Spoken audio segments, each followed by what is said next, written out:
Hey guys, and welcome to the channel. I'm Juan, I'm your host, and today we're going to talk about starting out with photography. So feel free and stay for a couple of minutes, and I think this video will be helpful for you. Shortly about myself, I've spent over 2 decades and ongoing on the technical side of the photo and motion picture industry. And that after growing up in a photo laboratory of my parents, basically. So there's a deep technical background, and I've educated and consulted a lot of professional photographers, director of photographies in the motion picture industry, and even hobby photographers and those who want to start with it over the past years and 2 decades. So I've joined several beginner groups on Facebook or forums for educational research. And I was really surprised by a lot of things which are relatively common in the most beginner areas and in the most beginner groups. And I want to quickly summarize my observation and give some constructive input on that. So I would be really happy to receive yours on my point of view in a constructive manner. If you have questions, feel free to ask them, and also check out my other videos. This channel is just starting out, and I'm trying to bring the basic knowledge of photography, the really fundamentals you need to start out in small lectures to you, understandable for everyone. So, general tips for beginners in regard to a lot of commonly asked questions is, most importantly, I can just highly recommend and tell you that understanding the fundamentals and basics of photography and the physics as well as the math and technology behind it is really important. So it sounds complicated, but it's no rocket science. And once you've understand it, you will be able to answer the most of the questions you're going to ask in those groups and forums on your own. And it's pretty easy. Don't be afraid. I've never been really a rocket genius in physics and math, but the math and technology behind photography is really simple to grasp once you get a hold of it. So make yourself really comfortable with the camera body you own in the first place, and actually read the manuals and possibly info videos and texts about it. So here's the thing, understanding the fundamentals and basics is one thing, but regardless of other technical tools you might have, like cell phones and even laptops and computers, you will never bother to read a manual, right? But a camera, and especially in these days, cameras are highly advanced precision machines, and the technology behind it is into depth actually, and you should understand your camera body, and that's a point. You have to read the manual actually. I can just highly suggest it. So yeah, and especially when I'm talking about fundamentals, I'm speaking about obviously the exposure triangle and how to expose an image, and this is a really basic when it comes to photography. Work with shutter speed, ISO, so film speed, and the aperture to properly expose a picture. Also, you do not really need a $5,000 Euro system to learn photography. Most people using a D-Mark, D5, Z8, Z9 of Nikon, or whatever Sony's equivalent is or such, are not even using 30% of its capabilities. So even so-called professionals or semi-professional photographers are not even using their pro models on full capacity. And starting out is really about getting into it. And I read often, what's the right camera to start? Basically, nowadays, the technology is so advanced in those systems, it's any, regardless of the manufacturer whatsoever. You can start with a $300 to $500 system, no problem. Take good pictures away with it, no issue. If you don't understand what is photography about, and if you don't understand how it works, a $5,000 camera will do photos as bad as a $500 camera because you don't know how to use it. So hands off super expensive systems if you're starting out. And by bad pictures, I don't mean that cheap buddies or cheaper buddies do bad pictures, but you will not get better results with a better buddy just because you spend more money. That actually has nothing to do with it in the beginning. So it really makes sense to start with a solid baseline camera. You won't need all that extra stuff, all the extra nice tools and setups and settings. All the super expensive models come with the pro lines you will not be able to use or not even really benefit from it. You will just be overwhelmed. And yeah, so having talent and a good eye is one thing, but you've got to know your tools. And especially to outlive your creative part of it, you really need to know where the limits are. To know what's possible is as important as knowing what's not possible, and that also counts for your tools. So saying your camera in regard of capabilities and technical limits. So you should really know your stuff, and therefore you should keep it simple in the beginning. Simple as that. I would even suggest you also, even though you might get a cheap camera body on eBay or secondhand whatsoever, just to start out, I would even suggest to also take an analog camera if you can afford it with a prime lens and start shooting after a while, and add a zoom lens and kit to continue. Because shooting analog will give you really a feel of the basics a lot easier than shooting with a high complex digital camera. But shooting analog is really expensive, so if you can afford it, go for it. If you can't, just leave it. So again, just take any camera, and the manufacturer is really not what it's about. It's like Apple and Windows, Linux, whatsoever. You can work with any of those in the camera field, so it doesn't matter if you have a Nikon, a Canon, or a Sony. But you should try out before you buy, and also get an idea of it. So it also doesn't really help to look up photos. Some people ask for photos. Show me your photos of your camera, your Nikon camera with that lens.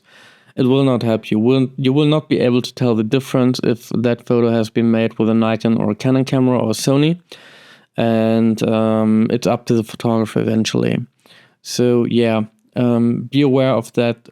If you most likely will stick to one system, because the lenses you can reuse, and even if you buy newer bodies, you can stick with your old lenses in the most cases. So yeah, but that's about it. Lenses and optics are more important than the body. Used to be like this.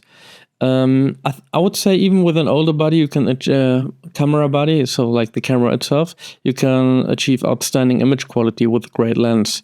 So while having a superb body and the cheap lens might only downgrade. So in that regard, lenses and optics are more important than the body. However, the body is not unimportant, because the processors and sensors are really doing an important job here, and the lenses and optics are more important than the body is an old saying.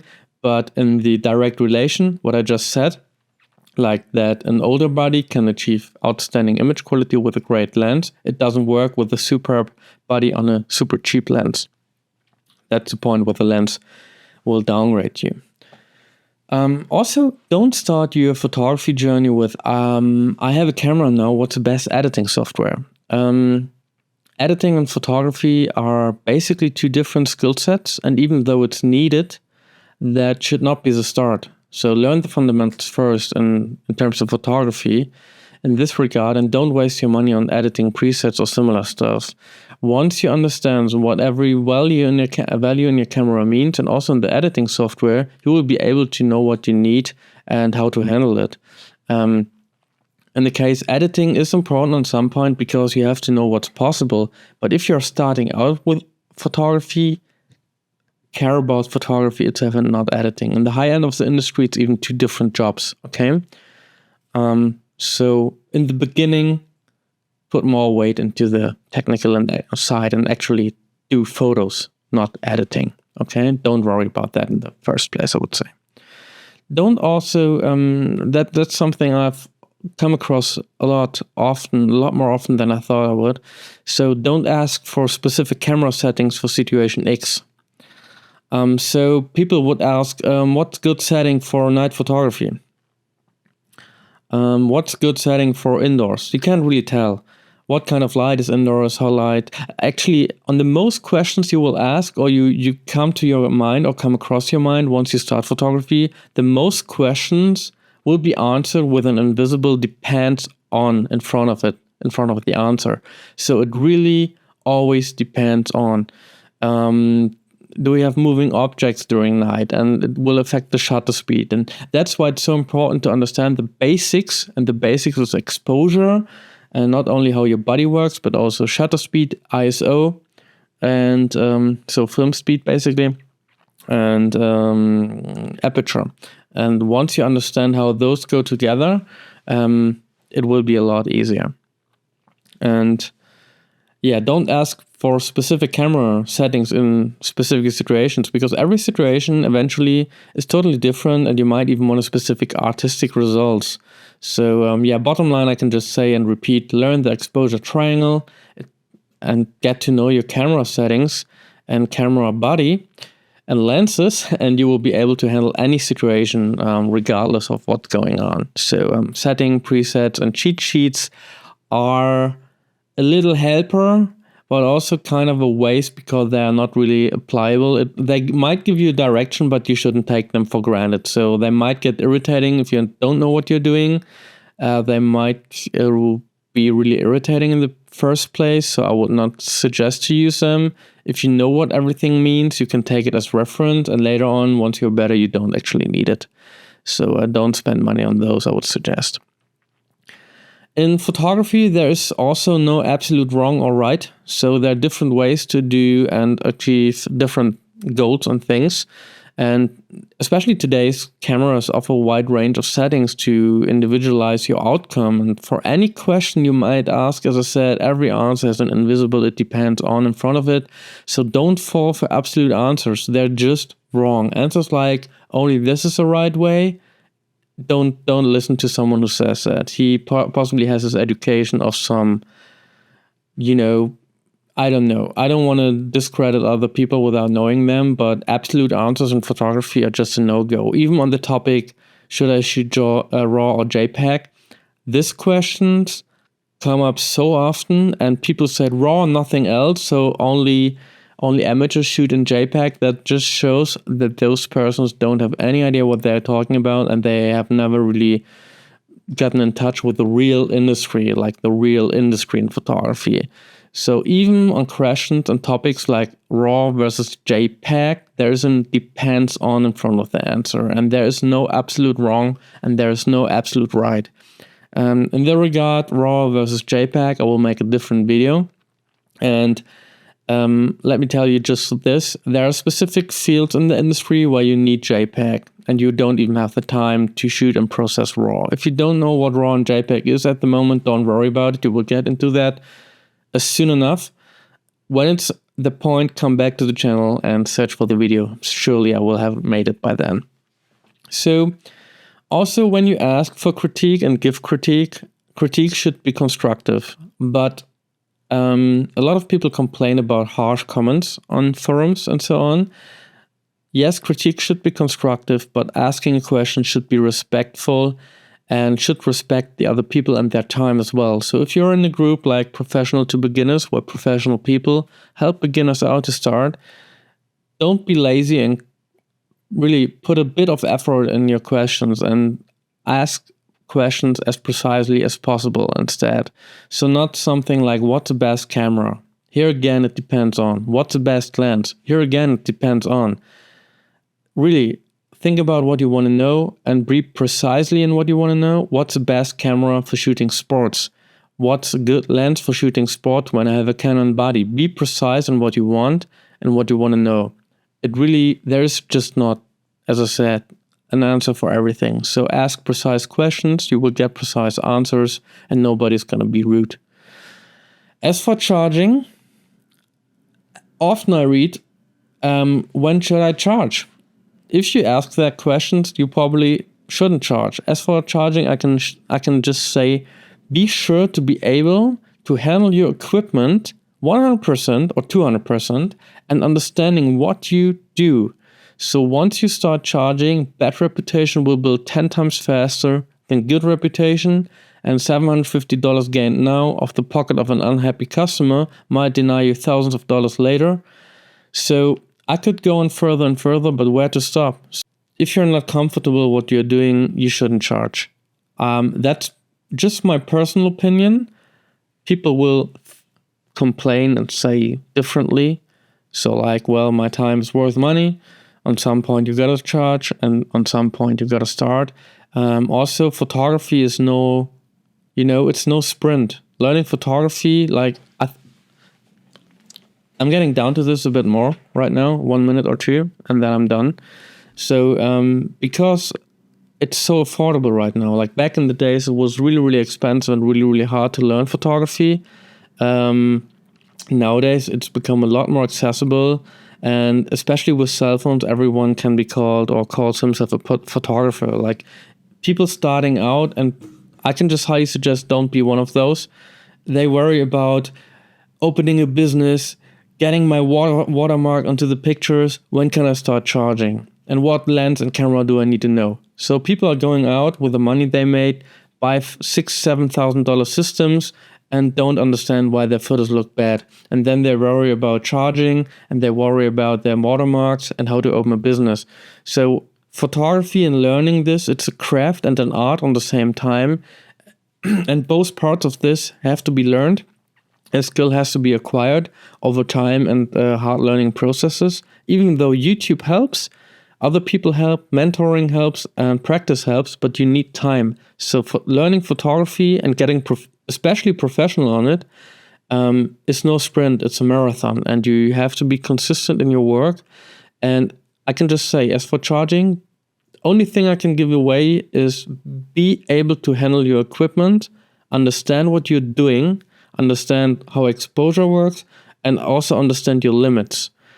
And if you know that, you can start taking jobs, especially when knowing your limits. You can also know when not to take a job. As I said, $750 gained now off the pocket of an unhappy customer might deny you thousands of dollars and several clients and recommendations later. So think about that before you start charging. Highly recommend it. So anyway, guys, so that was 15 minutes of starting with photography. Some good points you should be aware of before you start. And there are plenty of YouTube channels out there. And I hope you like the content. And if you like it, consider liking and subscribing. Would be happy and would be really helping this new channel to grow. And I'm posting one video every week, most likely lectures on the fundamentals of photography. Going to do some reviews on the future, how to set up a camera, and really explain stuff in a simple manner, down to earth. No big fuss around it, just facts and how to learn it. And especially my focus is on making it understandable for everyone, even though you are no genius in physics or math, or you're even bad at it in school. It doesn't really matter. I promise once you follow the lessons I post here, you will be able to understand, no matter your school education or whatsoever. Also, I wish you a very nice day. Hope you had fun watching this, and I hope you could take away some of it. And anyway, cheers and happy shooting, photography-wise, obviously, and hope to see you soon. Have a nice day.